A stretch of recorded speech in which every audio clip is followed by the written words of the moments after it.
Nous accueillons maintenant Laurence au 39 21. Bonsoir Laurence. Bonsoir. Bonsoir. D'où nous appelez-vous Laurence et quel âge avez-vous? J'ai 49 ans et là, je vous appelle de Nantes. De Nantes, d'accord. En Oui. ce moment, par moment, c'est drôle parce que il y a, vous savez, parfois, c'est Marseille. Durant une semaine, on n'a que des gens de Marseille, de Nîmes. Après, une semaine après, on a le Nord. Et puis, depuis un moment, on a pas mal de gens de Nantes qui nous appellent. C'est marrant. Enfin voilà, D'accord. c'est pas très intéressant en fait ce que je raconte, Non, mais mais ça voilà, permet de détendre un peu voilà, l'atmosphère. ça permet d'introduire un petit peu et de faire la causette, comme on dit. C'est ça, voilà. Alors Laurence, qu'est-ce qui vous amène chez nous ce soir? Beaucoup de colère, beaucoup de tristesse. Donc, je sais pas trop par où commencer. Heu, En fait, on n'est pas entendu, lorsqu'on veut protéger ses parents qui sont malades pendant des années et des années, Oui. par les hôpitaux, maintenant départementaux, je vais dire ça comme ça.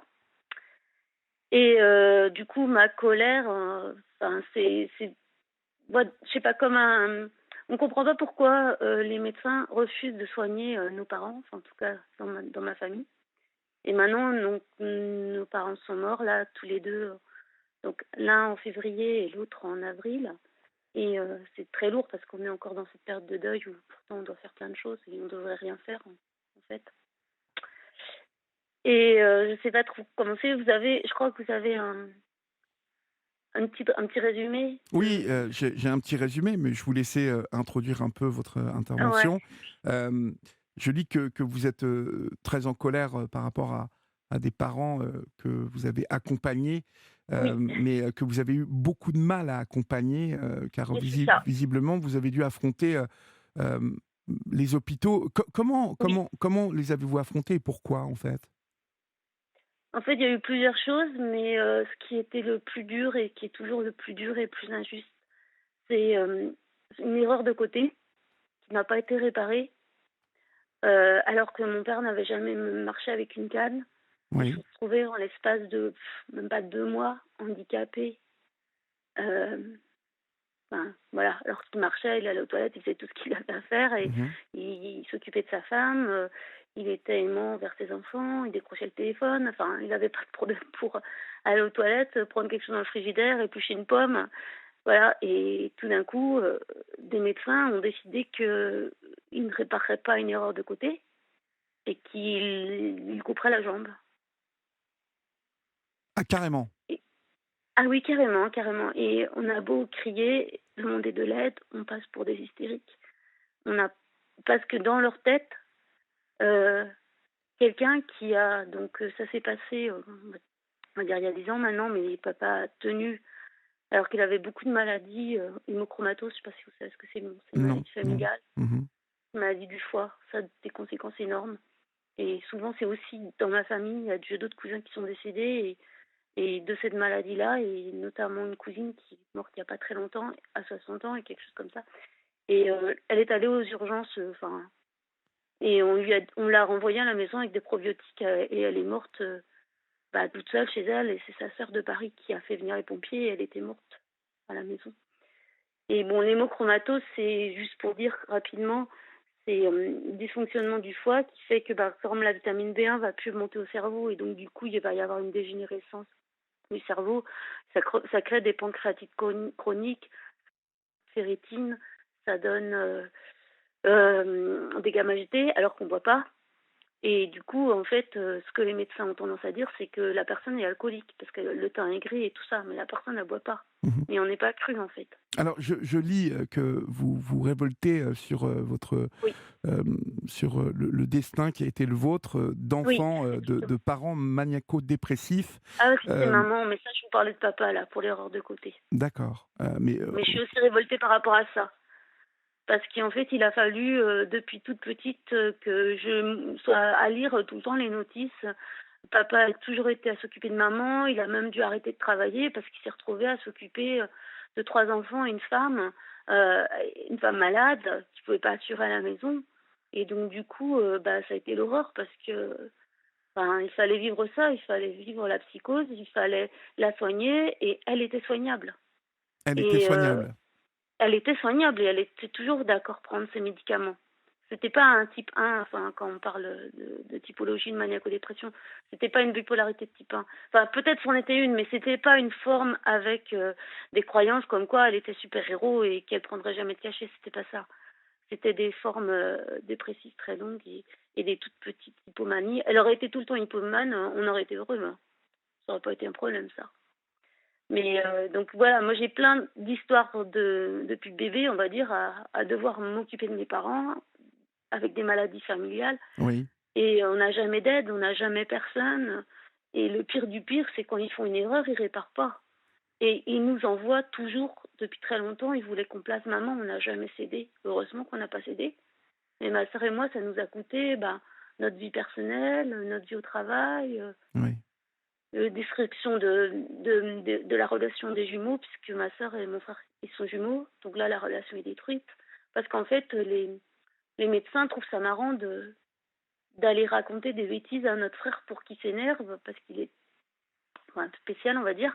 Et du coup, lui, il s'est mis en colère contre nous. Comme ça, ils ont l'impression, comme ça, en nous épuisant, on va plus réclamer le dossier médical. Comme ça, on va attendre la mort, parce que maintenant, on n'est plus tuteur, on est ayant droit. Donc, ils n'ont plus obligation de nous donner le dossier médical et ils n'ont plus obligation de réparer non plus. Donc, voilà, enfin, c'est tout Vous un n'avez comme pas ça. le droit, vous n'avez pas accès au dossier donc de vos parents. Ils sont plus tenus. Non, la direction est encore d'accord pour nous faire des médiations, mais ils ne sont plus tenus de nous donner le dossier médical. Et ça, c'est pas juste, parce qu'en fait, on a été plein de fois, avant rendez-vous avec la direction, mais on nous donne des rendez-vous pour voir le dossier, mais il n'y a jamais le dossier électronique, et la majorité des informations étaient dans le dossier électronique. On nous donne des tas d'enveloppes avec des papiers qui servent à rien, et notamment des lettres de notre frère que soi-disant on n'est pas censé voir, enfin, des choses.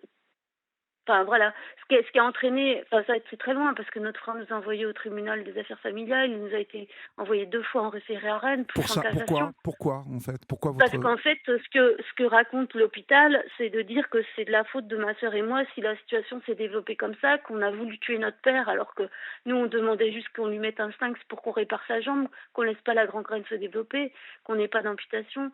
Et ils ont été racontés à notre frère que nous on a voulu l'euthanasier, ce qui est faux parce que nous c'est impossible en France. Et du coup notre frère s'est mis en colère et lui il a été raconté au département, plein de lettres au département. Et le département est devenu fâché, donc il l'a envoyé aux affaires familiales et après en référé à Rennes parce que Eric ne voulait pas payer. Pardon, j'ai dit une bêtise. Notre frère ne voulait pas payer son obligation alimentaire parce qu'à partir du moment où on vous découpe quelqu'un en morceaux et qu'on vous empêche de le récupérer à la maison, ils mettent dans leurs EHPAD qui appartient à l'hôpital public. et donc vous devez Et donc payer? du coup, on doit payer. Et forcément, nos parents étaient à compte déficitaire. Puisque pour gérer la maison, il fallait qu'ils aient l'ensemble de leurs 2 retraites, parce qu'en dessous de 1 500 €, on ne peut pas vivre en France. C'est Ah pas oui, possible. c'est Et dingue, donc du ouais. coup quand il y a un qui est à 750 et l'autre à 650, donc on arrive juste ce qu'il faut. Simplement, quand il y en a un qui est à 750, il doit donner 100 à l'autre pour que l'autre ne se retrouve pas en dessous du niveau de vie minimum. Mmh. On Et va du coup, vous ouais. êtes à compte déficitaire. Excusez-moi, vous voulez Mmh. arrêter Non, non, peut-être ça une pause? on va continuer, d'évoquer cela. On va marquer une petite pause, Laurence, Ouais, si je vous le veux voulez bien, bien ça va me faire et du puis, bien. vous allez reprendre un peu votre souffle et vos émotions et puis Ouais, on c'est se ça. retrouve dans quelques secondes, d'accord? À Merci, tout à de tout à suite. l'heure. Vous aussi, laissez votre message à Olivier Delacroix au 7 39 21. 75 centimes plus coût du SMS. Il est 23h31 sur Europe 1 et vous êtes sur votre libre antenne jusqu'à 1h du matin. Appelez-nous au 39 21. Julia et Florian sont là avec Laurent, notre réalisateur, et attendent vos appels, chers amis. Donc je suis là et nous pourrons échanger ensemble comme avec Laurent ce soir. Nous évoquons toutes les difficultés qu'elle et sa sœur et votre frère aussi, hein, finalement, ont rencontrées parce que vous vouliez accompagner vos parents le plus loin possible. Est-ce que c'était une volonté tout d'abord de les garder à la maison, Laurence? Parce que euh, Oui, on parle de cela ce soir pour la France, mais oui. nombreux sont les pays où les parents continuent de vivre chez eux avec leurs enfants. Il y a certains pays où les EHPAD, voilà, on ne veut pas en entendre parler et où la Oui. tradition veut que les parents vivent avec leurs enfants. Donc, à la base, si vous voulez, votre combat, il est tout à fait légitime et Oui. et, et, et il n'est pas entendable par certains médecins, sans doute. Oui, C'est là tout à tout le fait. problème, en fait. Et on s'est battu pour notre mère, on s'est battu parce qu'ils voulaient déjà la placer quand elle avait 70 ans. Je crois que j'avais dans les 25 ans, je commençais, il y avait pas longtemps que je travaillais à l'époque et ils nous convoquaient déjà pour qu'on la place et on voulait pas. Oui, Et c'est ça. heureusement qu'on l'a pas fait. Et même à la fin, elle voulait rentrer à la maison parce qu'elle est décédée d'un cancer horrible. Et ils nous l'ont. Alors qu'on avait tous les droits d'avoir l'HAD à la domicile, donc c'est l'hospitalisation à domicile, ils nous l'ont kidnappée. Et on dirait que les millilitres, pardon, les quelques gouttes de morphine sortaient, c'était des sous qui sortaient de la poche du médecin. C'était terrible pour avoir 20 milligrammes. C'était horrible. Et je vais vous dire encore quelque chose d'horrible. J'ai été obligée de payer 500 € aux pompes funèbres pour la faire recoller. Parce qu'elle n'était pas visible par ses neveux et ses nièces. Donc D'accord. c'était horrible. Et Mhm. alors que nous, on devait avoir la HAD. C'était absolument injuste. Et on n'a même pas su quel cancer elle avait. Ils n'ont pas voulu nous recevoir. C'était horrible, horrible.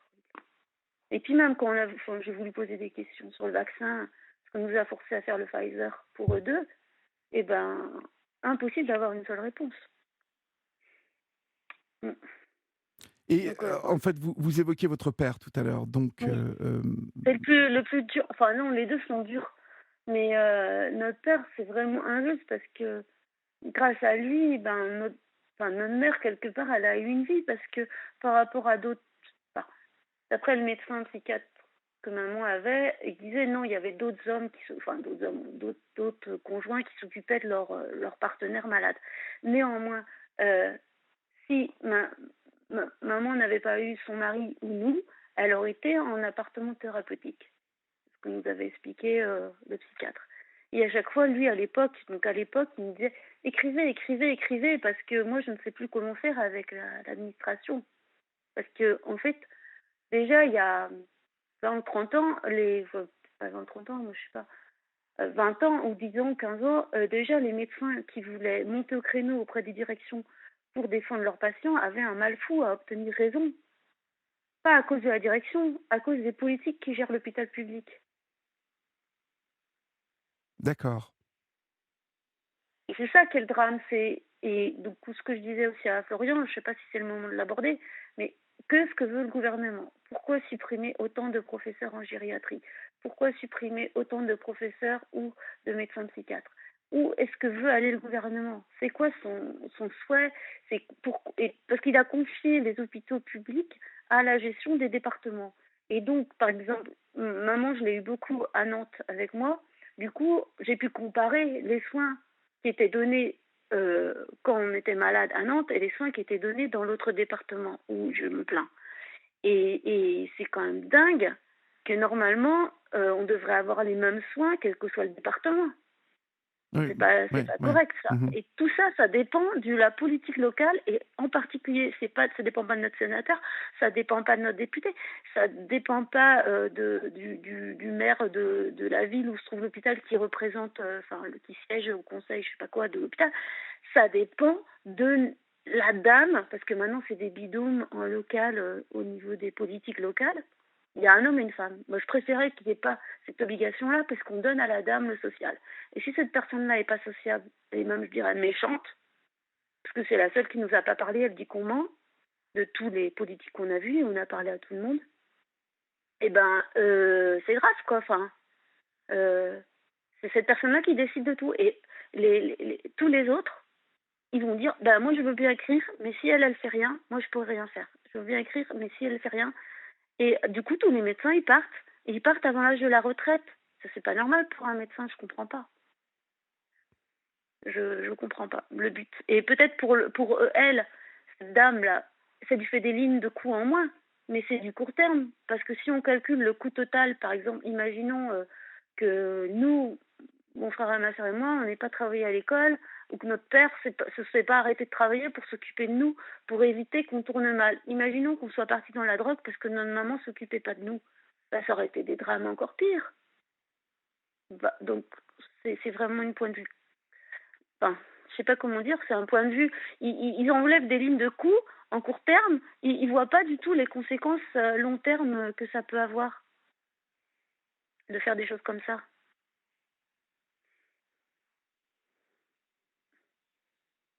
Mais Allô? oui, oui, je vous écoute. Je suis en train de réfléchir. Excusez-moi, je suis en Ouais, train je de vous laisse réfléchir en même réfléchir temps. parce que je suis perdue, moi.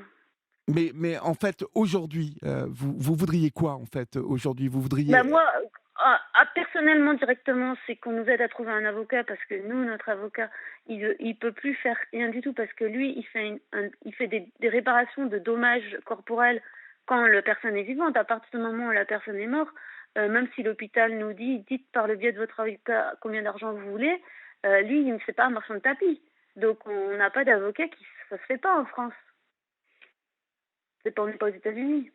d'accord, oui, oui, je Ça, comprends. c'est déjà réparation, c'est minimum, quoi. Et puis parce que du coup, bah moi j'ai pas pu continuer mon travail parce que vous savez bien comment ça se passe quand vous avez votre employeur qui vous voit partir en congé. Moi, je travaille à l'étranger, donc qui vous voit partir en congé à 800 kilomètres pour un jour pour pouvoir aller à un tribunal et que ça se répète comme ça et que bah votre frère il vous appelle au travail et que ça stresse tout le monde. Bah vous gardez pas votre emploi, hein. Parce que tout le monde pense que l'angoisse, c'est contagieux, hein. Oui. Et le burn-out aussi. Et là, où en êtes-vous avec votre frère aujourd'hui? Parce que maintenant vos Alors lui, parents carrément, il voulait, toutes ces procédures qu'il faisait avant, c'était pour avoir une autorisation, je vais dire un mot un peu bizarre, de divorce avec ses parents. C'est-à-dire qu'il ne voulait plus respecter la Constitution française qui était de dire qu'à partir d'un certain âge, 60, 70 ans, je ne sais pas, les enfants ont obligation de subvenir aux besoins des parents, qui ne peuvent pas subvenir à leurs besoins. mmh. Donc lui, il voulait divorcer par le biais de, de toutes les démarches juridiques qu'il a fait. Il voulait divorcer de ses parents, c'est-à-dire casser, c'est-à-dire qu'ils n'étaient plus leurs fils, donc il n'avait plus d'obligation légale envers eux, ce qui était impossible. Et donc du coup là, il l'a fait parce que maintenant il a signé ses papiers de refus de succession et qu'il veut plus entendre parler de la famille. Donc ça a été quand même très loin parce que c'est quand même le jumeau de ma sœur, donc c'est un drame parce qu'ils n'ont pas du tout la même relation que moi je peux avoir avec eux. Enfin, je sais pas comment expliquer, c'est un drame familial total. Pendant 5 ans, il n'a pas vu notre mère. Et elle a été jusqu'à aller à pied pour le voir et lui a demandé, alors qu'elle marchait très mal avec sa hanche, elle lui a demandé de le ramener en voiture à la maison. Il a dit non. Ils ont été très loin dans leur démarche de.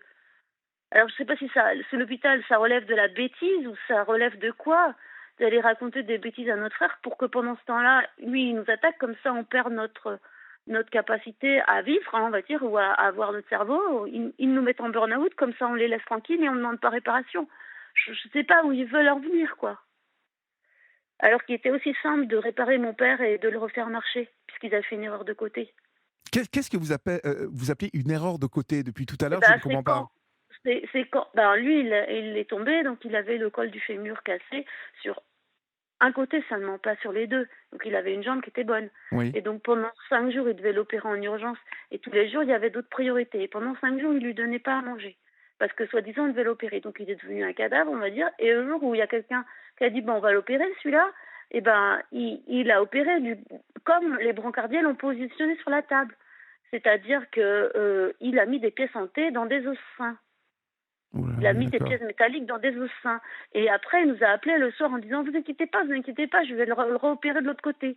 Mais à chaque fois, il n'y avait aucune prise en compte de son état de fatigue. Et ma mère a été opérée dans un autre établissement privé à côté. Et ben, elle n'a pas du tout le même traitement. Et ils ont, avec sa maladie mentale, ils ne pouvaient pas lui faire n'importe quoi comme narcose. Et ben, il existe d'autres possibilités d'endormir les gens sans utiliser des produits massifs qui détruisent la personne, quoi. Donc il a eu 2 anesthésies générales violentes, coup sur coup, en fait 5 jours sans manger. Et puis après, quand ils lui ont fait l'amputation mi-cuisse, illégalement en plus, puisqu'ils ne voulaient pas lui mettre un sphinx pour réparer sa jambe, et il a encore eu donc trois anesthésies générales, complètement aberrantes pour quelqu'un de son âge. Ils pouvaient le réparer, ils ne l'ont pas réparé. Il était motivé pour remarcher. Ils se sont débarrassés de lui pour dire que leur erreur n'a causé que 2 jours de plus d'hospitalisation, alors que nous, on a payé des factures pendant des mois et des mois d'hôpital. Et puis surtout, ils l'ont toujours mis en soins de suite. Comme ça, il n'y avait pas de réparation, parce qu'en soins de suite, il n'y a pas de kiné, il n'y a personne. Donc ils n'avaient jamais eu l'intention de le remettre sur pied. Oui, c'est ça. Il n'avait jamais eu. Ouais, ouais. Jamais il y a eu l'intention de le remettre sur pied. D'abord, s'ils avaient l'intention de le remettre sur pied, ils l'auraient opéré tout de suite, parce que c'était une personne fragile qu'il fallait opérer tout de suite, surtout avec une hémochromatose. Et ils l'ont pas fait. Et pendant ce temps-là, nous, on a beau téléphoner tous les jours, tous les jours, tous les jours. À partir du moment où vous êtes en post-urgence, c'est les vieux vont payer la maison de retraite et par défaut, les enfants paieront et point, c'est tout. Et donc, du coup, c'est pas du tout logique, alors que c'est pas du tout comme ça que ça se passe quand on est hospitalisé dans la clinique privée à côté ou à Nantes. À Nantes, il y a une grande écoute des familles. S'ils ne connaissent pas bien le patient, et ils ont tout intérêt à écouter la famille qui explique. On les connaît mieux quand même, nos parents, donc on sait les traitements, on connaît par cœur le dossier médical. Donc c'est quand même mieux de faire confiance que de jamais parler. Et dans l'autre établissement, ils ne parlent pas. Parce que le but, c'est faire vendre, enfin, moi c'est comme ça que je l'interprète, après je peux avoir tort, faire vendre les maisons aux gens pour qu'un autre type de population arrive dans la région. Oui. Faire vendre les maisons aux gens parce que nous, on va les vendre pour la valeur de l'hypothèque que l'hôpital nous a mis sur le dos. Et puis voilà, et puis on va devoir quitter notre village et notre pays. Parce qu'il y a d'autres gens qui ont notamment, je vais vous dire la vérité, vous savez très bien, je ne veux pas que vous évoquiez le nom de la ville, mais vous avez vu la région d'où je viens. Bah, vous m'avez dit Nantes tout à l'heure, mais Non, c'est là où je suis, je vous appelle de Nantes, ouais, mais j'ai vu que tout ça avait eu lieu dans la région de Vannes. dans un autre département, et je ne Oui. voulais pas que je veux pas vous évoquiez où, mais en sachant que du coup il y a une grosse masse touristique qui arrive, et donc c'est comme si ils souhaitaient que les gens du coin, qui sont soi-disant, on va dire, qui ont... Et mon père, s'il avait une petite retraite, c'est parce qu'il avait un chantier naval. Il a nourri plein de gens. Et chantier naval qui est encore connu. Aucune reconnaissance, quoi. C'est pour ça qu'ils n'ont pas de retraite. Quand on est à son compte, on n'a pas de retraite. Et pourtant, on a nourri des gens. Enfin, c'est pas juste, quoi. Et pour installer une nouvelle population de notables, on va dire, qui viennent de là où on vend ces logements très cher. Du coup, on peut arriver avec une masse d'argent importante, et comme il y a beaucoup de demandes dans notre coin, voilà, on ne peut plus y habiter, nous personnellement. On ne peut plus habiter là où on est né. Ouais, on ne peut plus habiter là où on est né, ouais. Aujourd'hui, en fait, la famille se retrouve éclatée en plus, donc je suppose que ça, c'est aussi quelque chose qui est très lourd pour vous, parce que c'est un chagrin énorme. Ouais, vous étiez très liés. C'est très lié. Moi, j'ai du chagrin. On dirait que je suis née avec du chagrin tellement je suis triste tout le temps, quoi. C'est très triste tout ça. C'est très triste. C'est sûr que vous avez malheureusement, vous avez aujourd'hui vécu, comme je vous le dis, avec une volonté de faire le meilleur, d'obtenir le meilleur pour vos parents, et vous avez affronté comme souvent, avec peu de moyens, vous avez affronté une administration mais qui n'en avait pas. Elle n'en avait pas après vous, hein, cette administration. Elle croule sous la paperasserie, sous une activité énorme, et elle n'écoute pas. Souvent, les médecins n'écoutent pas, en fait. Non, mais ils n'écoutent pas, mais ils ne veulent pas non plus qu'on leur parle. Il y a beaucoup de médecins qui écoutent. Je ne veux pas dire que... Ah oui, encore j'ai une vu fois, à Nantes, il y a beaucoup. Moi, je ne connais que des médecins, j'ai cette chance, qui sont très investis, mais malheureusement, en étant là où je suis, à cette libre antenne, vous n'êtes pas la première qui relate ça, que vous n'avez pas été entendu, on s'est trompé, on n'a pas avoué avoir fait une erreur. En tout cas, on a eu du mal à accepter qu'on avait fait une erreur de diagnostic concernant votre père et puis votre mère ensuite. Donc c'est compliqué. Mais c'est pas ça le pire du pire. Le pire du pire, c'est qu'on a eu des médecins qui sont montés au créneau, qui sont allés à la direction pour nous défendre. Mais c'est que pour nous, ils ont été virés, puisque en fait, du jour au lendemain, le professeur de gériatrie qui a voulu qu'on faire réparer notre père, il avait dit de toute façon, si c'était quelqu'un de ma famille, je le ferais. Donc comme tout, on avait tous les éléments pour le faire réparer avant que la gangrène se développe. Il n'a pas été entendu, et le lendemain, il n'était plus possible que de lui envoyer des emails. On ne pouvait plus lui parler au téléphone. Et les secrétaires disaient qu'il était à la retraite. Comme ça, du jour au lendemain.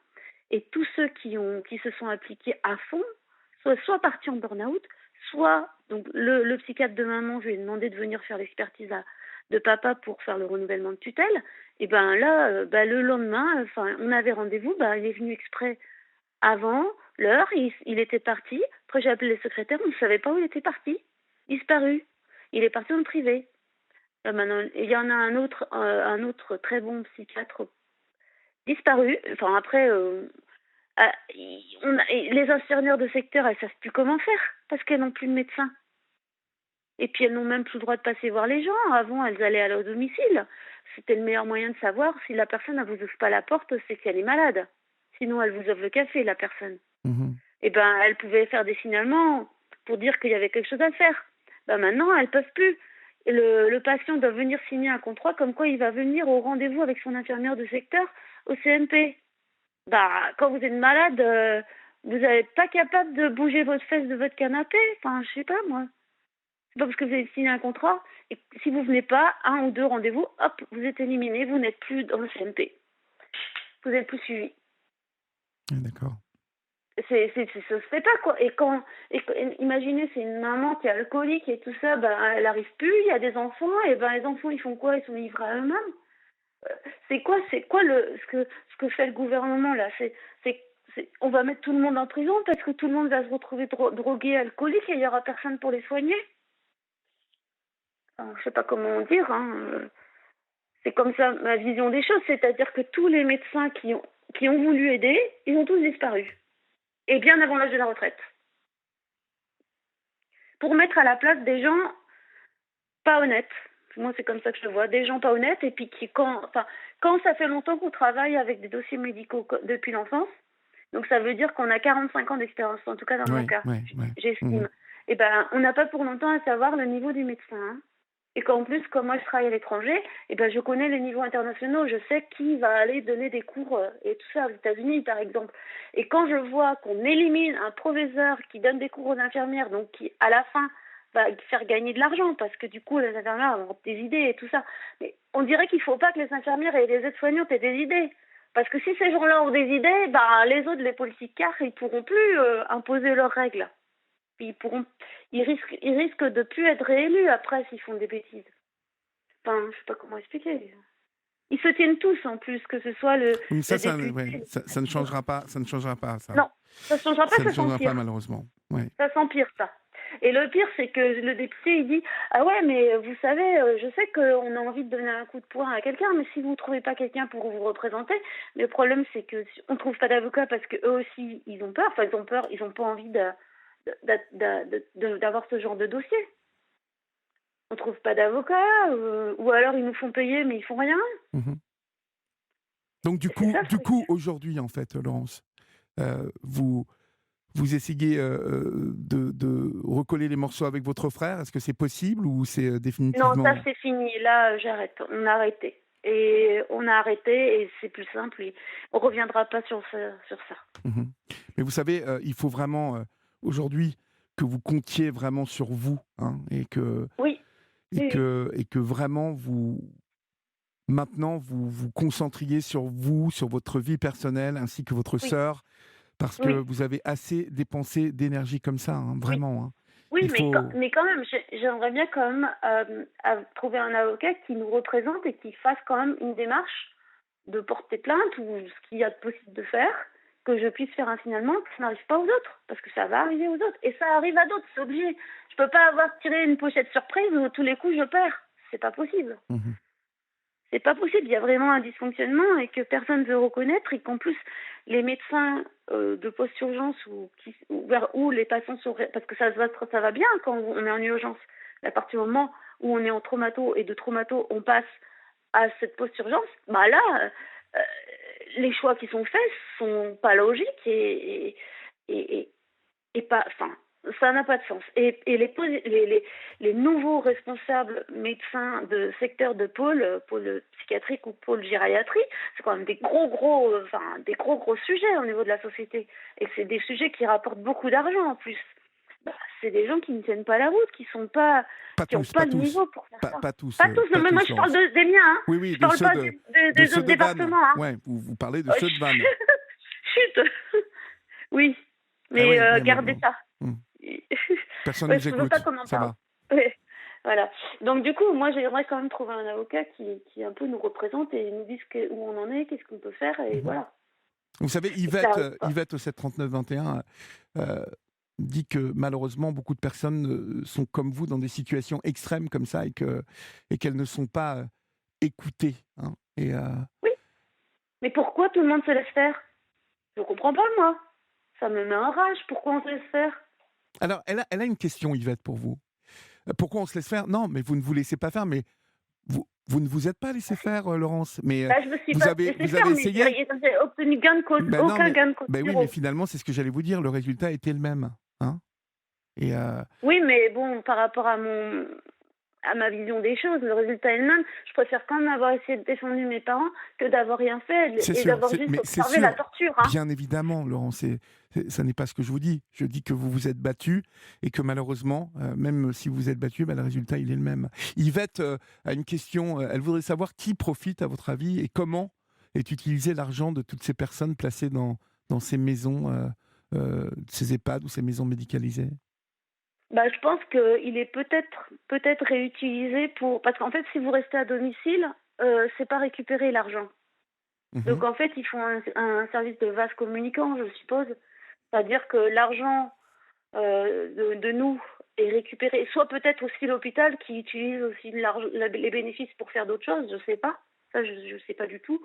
Et le département qui récupère les hypothèques, bah, il y a quand même pas mal d'administratifs, donc ça coûte quand même assez cher, hein, de mettre les hypothèques aux gens, de récupérer l'argent, enfin, parce que pour payer les obligations alimentaires, tout ça, il y a pas mal de dossiers, il y a pas mal d'interventions en justice avec les juges des affaires familiales et des tutelles, donc du coup, il faut payer tout ça, hein. Mhm. Donc, je sais pas, j'ai l'impression que c'est plus un système de vase communicant, c'est-à-dire que, par exemple, il y a plein de gens qui vont avoir les moyens de rester chez eux, mais qui vont avoir des aides, et ben, enfin, ils vont récupérer l'argent du pauvre idiot qui s'est laissé faire. Enfin, je sais pas comment dire. Ouais.